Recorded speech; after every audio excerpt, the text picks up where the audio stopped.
Patay ang isang Pinay matapos pagsasaksakin sa Slovenia. Ang suspect, ang asawa niyang Slovenian. Walang pahayag ang suspect. Narito po ang aking unang balita.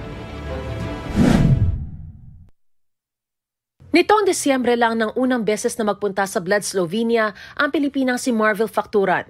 Sa mga larawang ipinost online ng kanyang asawang Slovenian na si Mitya Kociancic, nakuha sa labas ng Pilipinas, masaya pa silang magkasama sa tinawag ng Slovenian na best Christmas so far.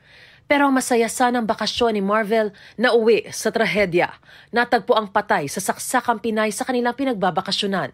Suspect sa krimen ang sarili niyang asawa. Mula doon sa mga report ng na nakalap ng pulis, ang narinig ay may away na dito na napunta sa pagsaksak sa biktima. Sabi ng pulis, pagpasok nila doon sa apartment, patay na yung biktima. Wala nang buhay. Naabutan pa raw ng mga pulis sa lugar ang suspect na agad inaresto at ikinulong. Ayon sa Commission on Filipinos Overseas, tourist visa ang gamit ni Factura nang umalis, kaya hindi na sumailalim sa kanilang training. We conduct counseling for the spouses of foreign nationals. Kung saan titingnan namin yung background ng foreign spouse, at nagbibigay kami ng certificate para makaalis sila dito. Tinitingnan namin kung may criminal record ba yung foreign national or kung may pang ibang concern that may require parang additional counseling ng Filipina. Unfortunately, hindi siya pumasok dun sa ruta na yun.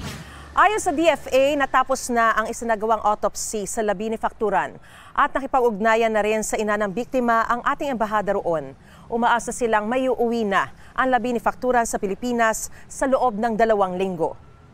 Tiniyak ng embahada ng Pilipinas sa Austria na tututukan nila ang kaso. Unang-una para siguraduhin na maiuwi yung mga labi ng biktima at pangalawa na syempre may hustisya na mangyayari. Patuloy naming sinusubaybayan at maganda yung ugnayan namin sa pamahalaan ng Slovenia.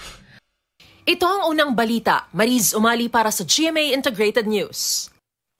Gusto mo bang mauna sa mga balita? Mag-subscribe na sa GMA Integrated News sa YouTube at tumutok sa unang balita.